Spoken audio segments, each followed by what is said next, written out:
c'est vraiment difficile pour quelqu'un comme moi qui a des convictions fortes de rester là et d'observer et de ne rien faire face à l'injustice, face à la promotion, j'ai envie de dire carrément la promotion de la délinquance. C'est juste pas possible pour des gens comme moi. Alors, je suis dépassée, sincèrement, quand je vois aujourd'hui des manifestations qui se prétendent défendre les droits des Noirs, qui parlent au nom du peuple noir, entre guillemets, et qui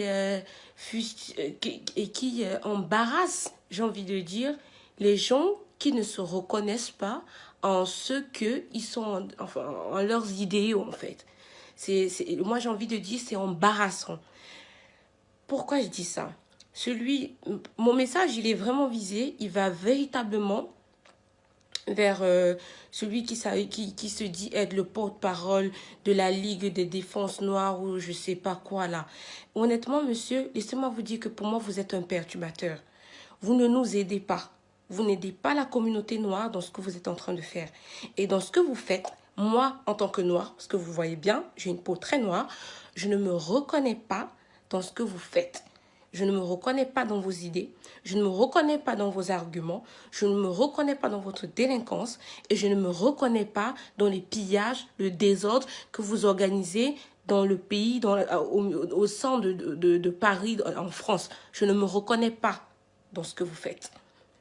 Donc arrêtez de dire que vous parlez au nom du peuple noir. Quels sont vos arguments?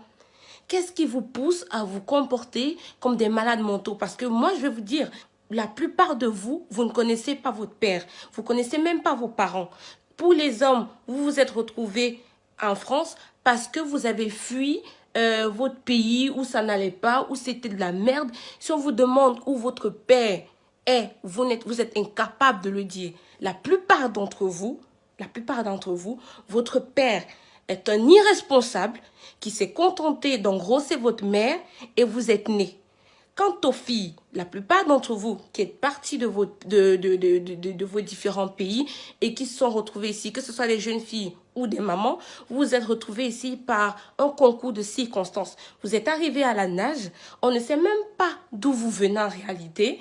Vous avez soit fui vos familles parce qu'on vous a forcé à vous marier avec un vieillard, soit fui parce que les conditions de vie dans vos pays, c'était la guerre, c'était la famine.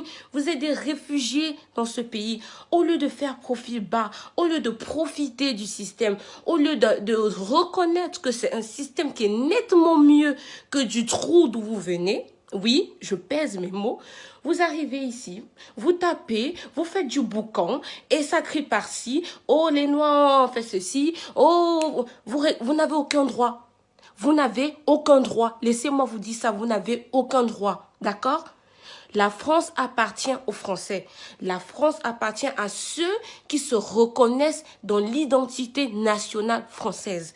La France n'appartient pas à tout le monde. Parce que j'ai entendu, ce monsieur l'a dit dans une vidéo, que la France appartenait à tout le monde. Non, non. Ça, c'est ce que la France voulait croire. La France est laxiste. La France est laxiste.